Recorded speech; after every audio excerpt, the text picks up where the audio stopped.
Hey FBC, happy Monday. Before some of our students share our announcements for this week, I wanted to give you guys just a brief thought from what I was reading in the Bible this morning. I'm going to read it first, Proverbs chapter 3. We're going to look at verses 28 through 32. So Proverbs 3:28, do not say to your neighbor, go and come again tomorrow, I will give it, when you have it with you. Do not plan evil against your neighbor who dwells trustingly beside you. Do not contend with a man for no reason when he has done you no harm. Do not envy a man of violence, and do not choose any of his ways. For the devious person is an abomination to the Lord, but the upright are in his confidence. Just pulling that apart for just a second. Verse 28 says, do not say to your neighbor, go and come again tomorrow, I will give it, when you have it with you. In other words, if you see a need, if the people that God puts in your life have something that they need from you, don't withhold it for another day. Don't put it off, but help when you see the need. We talked a little bit with some of our students about who is my neighbor. How did the Good Samaritan know that he was supposed to help the bleeding man on the side of the road? And we decided it was because there was a bleeding man on the side of the road. He was his neighbor because he was there and he needed help. When God puts someone in your life who's there and who needs help, don't expect him to put some big flashing sign in front of you saying, hey, go help that guy. Just go help. If you've got the ability, if you've got the time, then go help. Do not withhold for tomorrow what you can give today. Do not plan evil against your neighbor. Verse 29. Do not plan evil against your neighbor who dwells trustingly beside you. Don't plot, don't scheme, don't work against the people that God has put next to you, the people that God has put in your life for your advancement. Don't work against them. Do not contend with a man for no reason when he has done you no harm. That goes along with that last verse. Don't plot and don't scheme.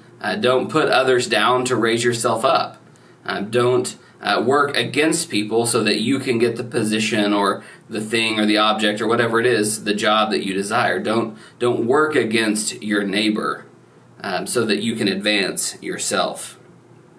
And then the last two verses I want to look at together, verses 31 and verse 32. Do not envy a man of violence, and do not choose any of his ways. For a devious person is an abomination to the Lord, but the upright are in his confidence.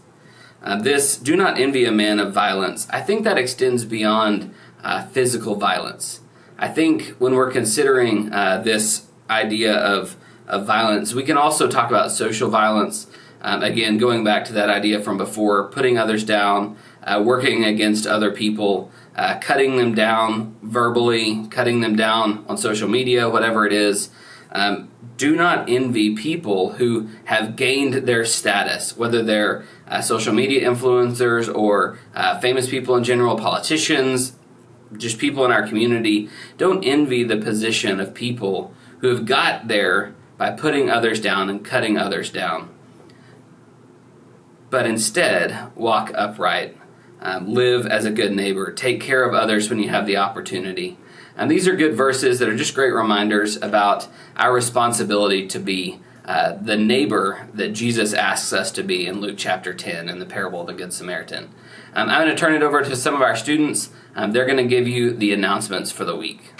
Hey guys, midpoint is almost back to normal, so join us in the AB for pizza at 6 and in the chapel at 6:30 for Bible study and worship. I hope to see you guys there. Sunday Plus has kicked off. It has replaced Ox on Sunday nights. Junior high girls, junior high guys, and high school girls are meeting in the garage at 6 on Sunday evenings. We will have food. High school guys are meeting in the AB for challengers. In case you missed it, our Sunday schedule has expanded. We are now back to 2 different worship hours. You can worship with us each Sunday morning at 8:15 or at 11.